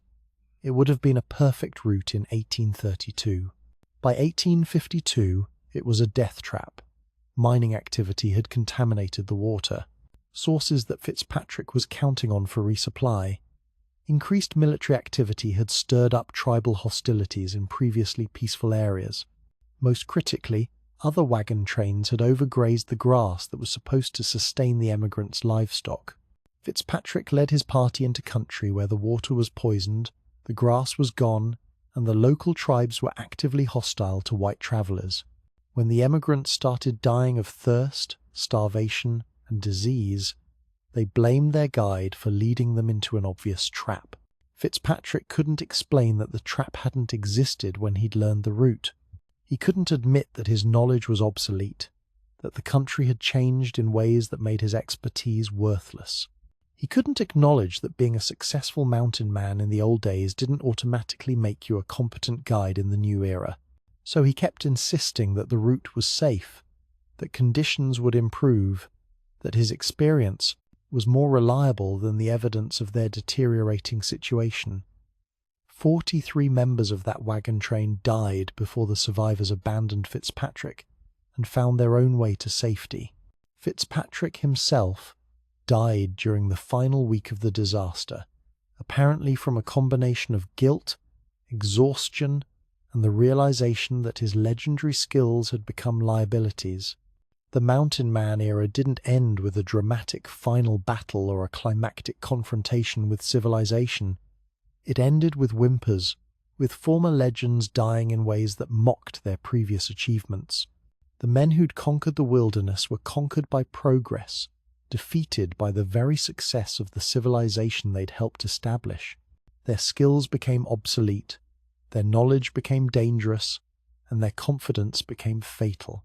The last mountain men died as anachronisms in a world that had moved beyond them, museum pieces in a landscape they no longer understood. Progress had poisoned them, more effectively than any lead bullet ever could. Here's the thing about embarrassing deaths. They make better teachers than heroic ones. When a mountain man dies gloriously in battle, the lesson is simple. Be brave, fight hard, accept death with honor. But when a mountain man dies because he was too proud to wear proper winter clothing, the lesson is more complex and more useful. Pride kills, stupidity is fatal, and survival requires humility more than heroism. The lasting legacy of mountain man deaths wasn't written in the famous stories that made it into dime novels and frontier newspapers. It was written in the cautionary tales that kept other people alive. Think about this. Every modern survival manual contains lessons that were learned the hard way by men whose names we've forgotten. The techniques for marking emergency caches, developed after too many trappers died within reach of supplies they couldn't relocate. The protocols for winter fire safety, written in the ashes of burned shelters that killed their occupants. The rules for wilderness navigation, paid for by men who followed their own tracks in circles until hostile warriors found them. Native American tribes throughout the Rocky Mountains preserved these death stories as teaching tools for their own young people, not because they enjoyed mocking white failures, but because the mistakes were so instructive that they became part of tribal education about wilderness survival. The Crow had a story about the trapper who froze because he refused to learn proper winter clothing techniques from tribal members who'd survived thousands of winters in the same territory. They told it to young warriors who thought they were too proud to learn from elders, too experienced to need advice, too skilled to benefit from traditional knowledge. The Blackfeet preserved the tale of the mountain man who starved in sight of food because he was too proud to eat savage cuisine. They used it to teach children about the dangers of cultural arrogance, the importance of adapting to local conditions, and the fatal consequences of refusing available help because of prejudice. The Shoshone remembered the brigades that died of thirst while arguing over water rights, the trappers who killed each other over imaginary slights, the guides who led wagon trains into disaster because they couldn't admit their knowledge was obsolete. These weren't just entertaining stories. They were educational tools that used white men's failures to illustrate universal principles about survival, cooperation, and the relationship between pride and death. But the most important preservation of mountain man death lessons happened in the frontier newspapers that transformed embarrassing endings into public education. Newspaper editors throughout the West discovered that stories about mountain man deaths sold papers, especially if the deaths involved dramatic irony or spectacular stupidity. Readers couldn't get enough of tales about legendary wilderness survivors who died from preventable mistakes. But the best editors realized that these stories were more than entertainment. They were survival information disguised as human interest pieces. Take the way the Rocky Mountain News covered the death of William Harrison. a mountain man who died of exposure because he was too vain to wear the heavy winter coat that would have saved his life. Harrison had been working as a guide for a surveying expedition when unseasonably cold weather caught his party unprepared. Standard procedure was to abandon the survey work and focus on staying alive until conditions improved, but Harrison was concerned about his appearance in front of the educated Eastern men who'd hired him. He was supposed to be the rugged frontier expert, the legendary mountain man who could handle anything nature threw at him.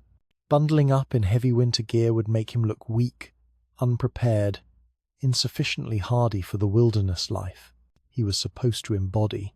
So Harrison wore his normal clothing and tried to tough out weather that required serious cold weather protection. He wanted to project an image of competence and invulnerability that would impress his employers and maintain his reputation as a wilderness professional.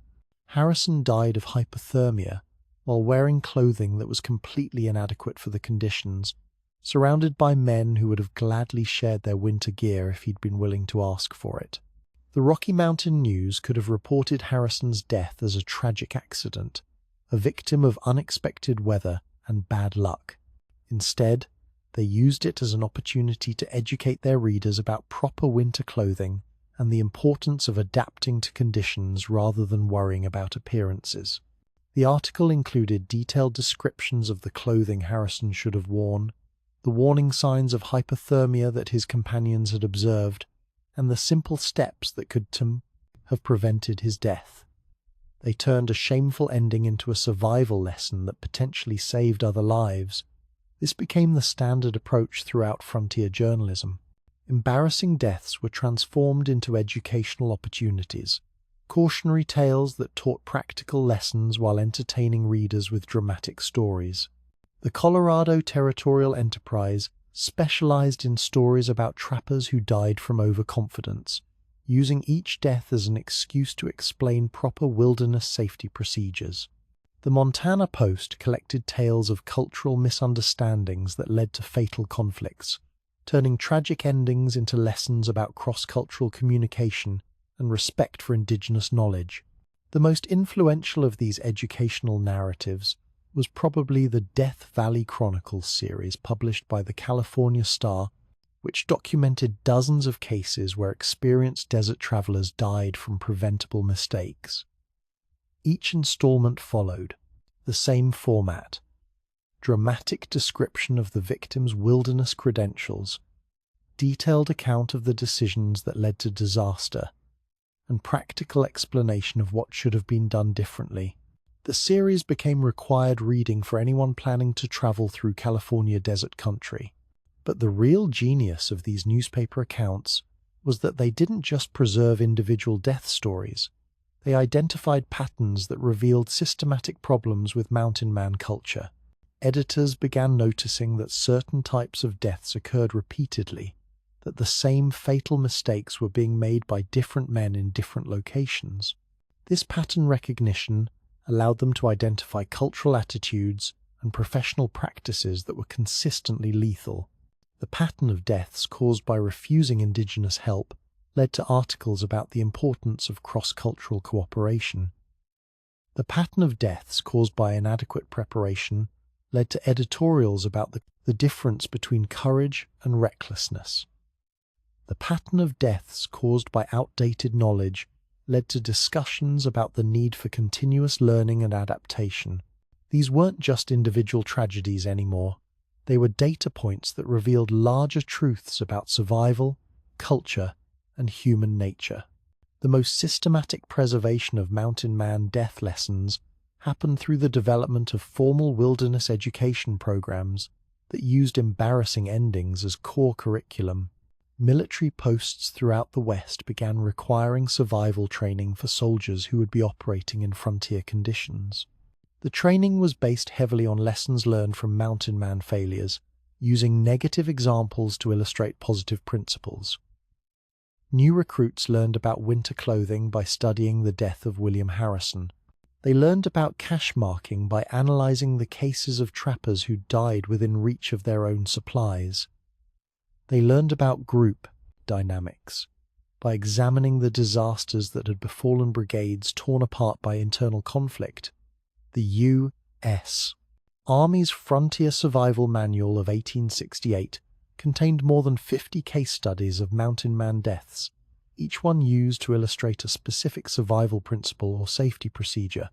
The manual's introduction explicitly stated that learning from other people's fatal mistakes was more efficient than making your own. This approach proved remarkably effective. Military units that received mountain man death-based training had significantly lower casualty rates than units that relied on traditional military survival instruction. The negative examples were more memorable and more motivating than positive instruction alone. But the most lasting influence of mountain man death stories was on the development of American outdoor recreation culture. As the frontier closed and wilderness areas became destinations for recreation rather than economic activity, the death stories evolved into safety education for civilian adventurers. Hunting guides, camping outfitters, and wilderness recreation companies used mountain man failures as cautionary tales for clients who were venturing into dangerous country for pleasure rather than profit.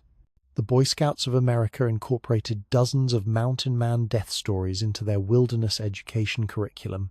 Each story was paired with specific safety procedures designed to prevent similar deaths, turning historical tragedies into modern survival knowledge. The National Park Service used mountain man death accounts to develop safety regulations and visitor education programs. Every warning sign about winter exposure, every regulation about proper equipment, every safety briefing about wilderness travel contained lessons paid for by men who'd learned them too late. Modern wilderness survival schools still use these stories as core teaching materials. The death of Francois Payette is used to teach river safety. The starvation of Hugh Glass's companions illustrates the importance of dietary flexibility. The fate of the Lost Brigade demonstrates the necessity of adequate preparation. These aren't just historical curiosities. They're practical education that saves lives every year. The mountain man era officially ended when the last of the old trappers died in poorhouses and veterans' homes. Their stories reduced to entertainment for barroom audiences who bought them drinks in exchange for tales of the wild old days. These final survivors had watched their profession disappear, their skills become obsolete, their knowledge become dangerous in a changed world. They'd outlived the wilderness they'd known, outlasted the economic system that had supported them, and outgrown the culture that had created them. Most died alone, forgotten by a society that had moved beyond them. Their deaths weren't dramatic or instructive. They were just sad endings to lives that had become anachronisms. But their failures lived on as education. Every embarrassing death, every preventable disaster, every shameful ending had been preserved and transformed into knowledge that helped other people avoid similar fates. The mountain men who died gloriously in battle were remembered as heroes. The mountain men who died stupidly from preventable mistakes were remembered as teachers. And in the end, the teachers may have saved more lives than the heroes ever did. Today, when a hiker dies of exposure because he didn't dress properly for weather conditions, search and rescue teams reference the death of William Harrison. When a camper dies of dehydration because he couldn't locate his water cache, wilderness safety instructors tell the story of Martin Webster.